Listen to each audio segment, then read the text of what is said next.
Gabi ng Misteryo. Ano ba ang mga powerful crystals na maaring dapat nating gamitin sa pang-araw-araw nating buhay? Actually, marami ng mga testimonya kung gaano ka-powerful ang mga crystal na nakapagbigay sa atin ng dagdag enerhiya, ng proteksyon, ng swerte, o di ba, ng iba pang mga pamaraan na dapat nating gawin, our communication with divine beings using crystals, sa mga galactic beings, sa mga elemental sa paligid, at marami pang iba.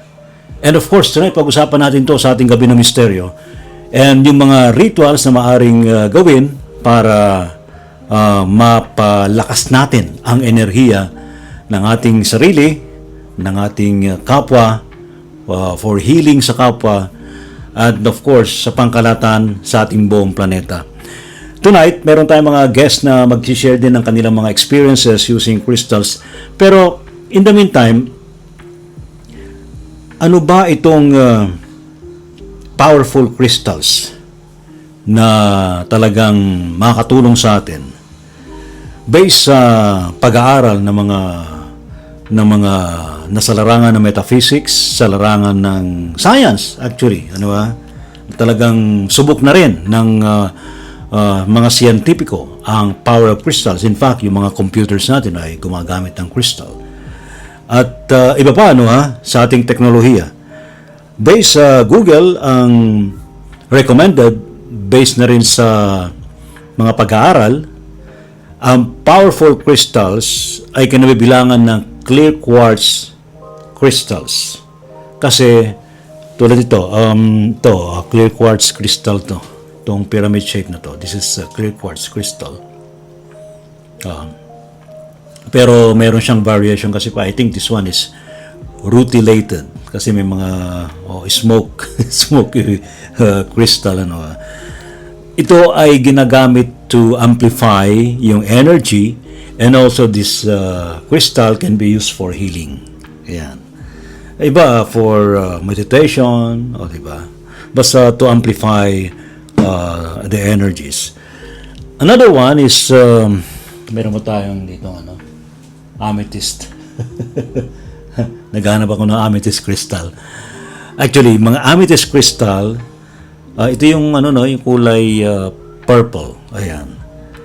For spiritual awareness and calmness. Sabi nila pag hindi ka makatulog sa gabi, you have to make sure na maglagay ng amethyst crystal sa bedside, sa inyong tabi, para magkaroon ng bumaba ang brainwave, maging relax.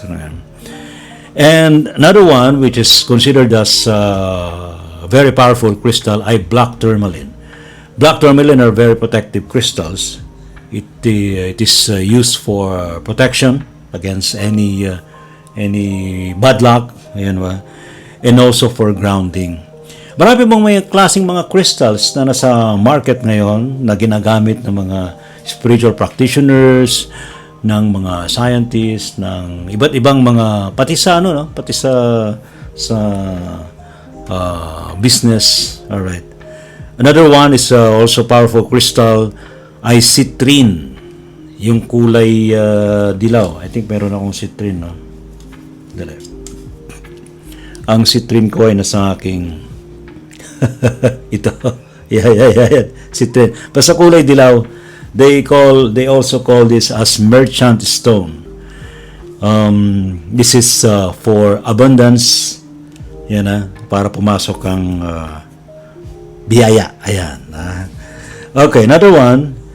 Rose quartz. Ayan. Nakakita na ba kayo ng rose quartz? Rose quartz. For love and emotional healing. Meron pa isa, obsidian. For protection against negativity.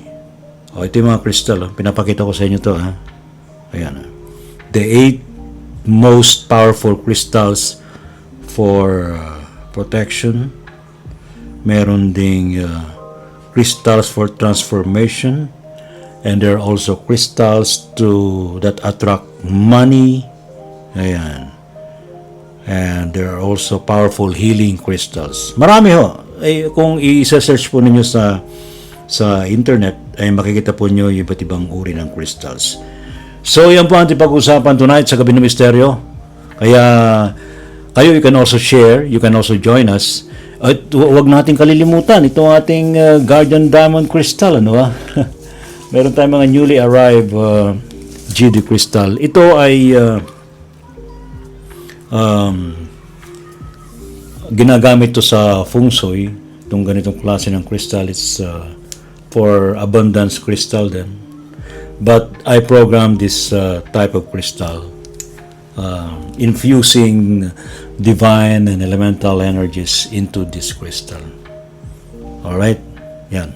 Mamaya, ating pag-usapan sa Gabi ng Misteryo. 10 to 11 p.m. sa DZRH. Kaya, walang absent. See you all. Gabi ng Misteryo.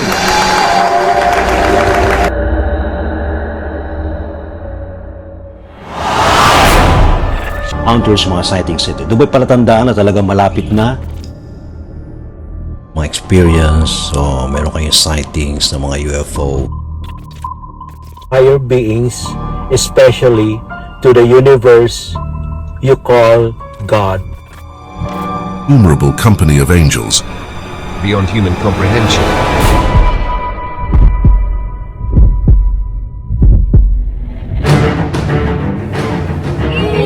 Us. Wow, there it is. Propulsion system.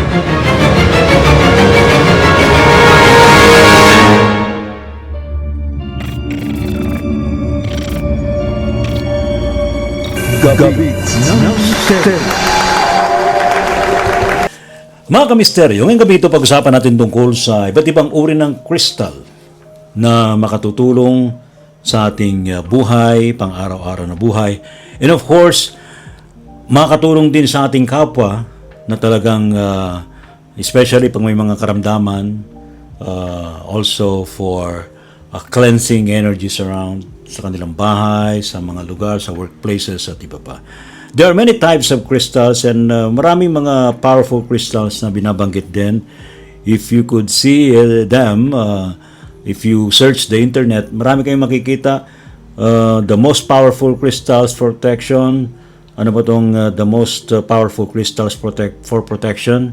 Babagi ko po sa inyo. Ito po yun. Ano ha? Ayan ha. Alright.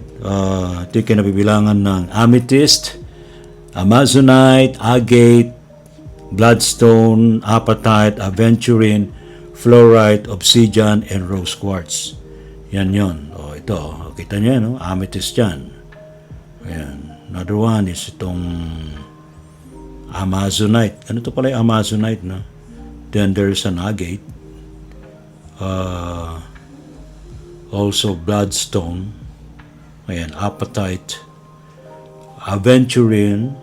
And also, we have here fluorite, obsidian, rose quartz. Yan yung sinasabing powerful, the 8 most powerful crystals for protection. There are also crystals for healing. Ito yung crystals for healing. Bahagi ko sa inyo. Ito. Alright. Top 10 most powerful healing crystals. Sandali. Okay, tingnan natin. Ito, amethyst din, ano? Kasama rin ang amethyst.